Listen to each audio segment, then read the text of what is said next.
Berjumpa lagi bersama layer kertas digital. Kali ini kita akan belajar membuat aplikasi mobile menggunakan Flutter.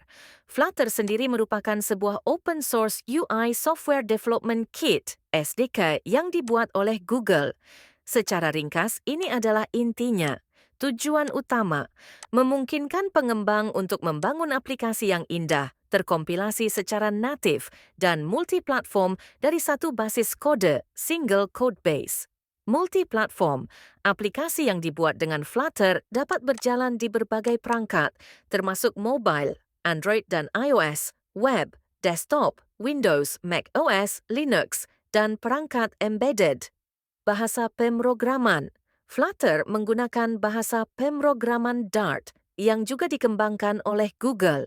Fitur Kunci. Flutter dikenal karena kecepatannya, karena kompilasi ke kode mesin ARM atau Intel, produktivitas yang tinggi, hot reload, memungkinkan melihat perubahan hampir instan tanpa kehilangan state, dan fleksibilitas dalam desain UI karena menggunakan widget sendiri.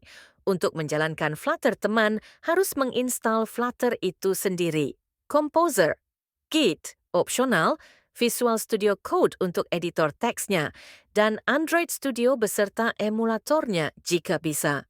Pada tutorial kali ini, saya tidak akan menjelaskan proses instalasi perangkat yang digunakan. Di laptop, saya posisinya sudah terinstall. Apabila teman-teman ingin mensinstall software pendukungnya, bisa melihat beberapa rekomendasi video tutorial instalasi di YouTube.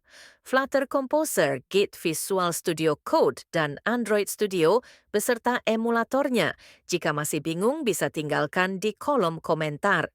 Baik, kita mulai saja pembuatan aplikasi pertama Flutter. Kita saksikan videonya sampai habis. Setelah ini cukup ikuti video langkah demi langkah apabila ada error atau tidak.